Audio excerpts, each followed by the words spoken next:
BRS అలాగే BJP పార్టీల పొత్తుపై నేతల్లో అసంతృప్తి మొదలైంది. పొత్తు ప్రకటించిన మరుసటి రోజే ఆ పార్టీ కొంప మునిగినంత పని అయిపోయింది. అయితే నిన్న మాజీ సీఎంతో ఆర్ఎస్ ప్రవీణ్ కుమార్ గారు భేటీ అయిన విషయం తెలిసిందే. ఆ తర్వాత ఇద్దరు మీడియాతో మాట్లాడుతూ రాబోయే లోక్సభ ఎన్నికల్లో ఇద్దరం కలిసి పోటీ చేయబోతున్నాం, బీఎస్పీ అలాగే బీఆర్ఎస్ పార్టీలు పొత్తులో భాగంగా ఈ ఎన్నికల్లో పోటీ చేయబోతున్నాయని ప్రకటించారు.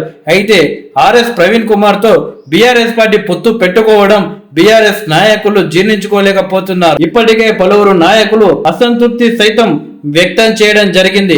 గత ఎన్నికల్లో సిర్పూర్ లో కోనప్పపై బీఎస్పీ రాష్ట్ర అధ్యక్షుడైన ఆర్ఎస్ ప్రవీణ్ కుమార్ పోటీ చేశారు. దీంతో ఓట్లు చీలడం వల్లే తమ నేత ఓడిపోయారు అని కోనప్ప అనుచరులు అంటున్నారు.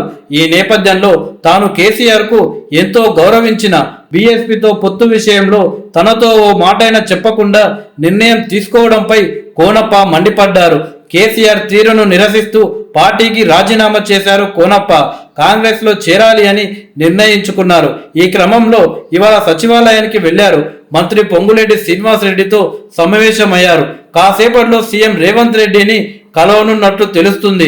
తన అనుచరులను హైదరాబాద్కు పిలిచినట్లు సమాచారం. సాయంత్రం 4 గంటలకు కోనప్ప మీడియాతో మాట్లాడనున్నారు. భవిష్యత్ కార్యాచరణ కూడా ప్రకటించబోతున్నారు.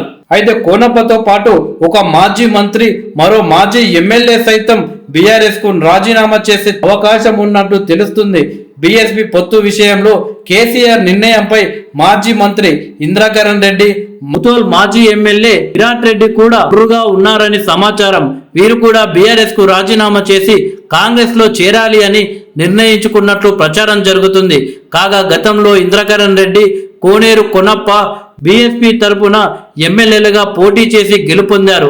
అనంతరం జరిగిన పరిణామాలతో వారు బీఆర్ఎస్ గూటికి చేరగా పొత్తు వ్యవహారంలో తమను సంప్రదించకుండా నిర్ణయం తీసుకోవడంపై అసంతృప్తి వ్యక్తం చేస్తున్నారు.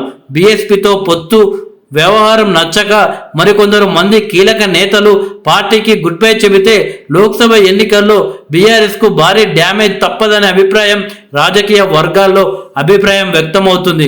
మొత్తానికి బీఆర్ఎస్ లో ఆర్ఎస్పీ చిచ్చు పెట్టారనే చర్చ మొదలైంది. ఈ పరిస్థితిని బీఆర్ఎస్ అధినేత ఎలా హ్యాండిల్ చేశారో చూడాలి.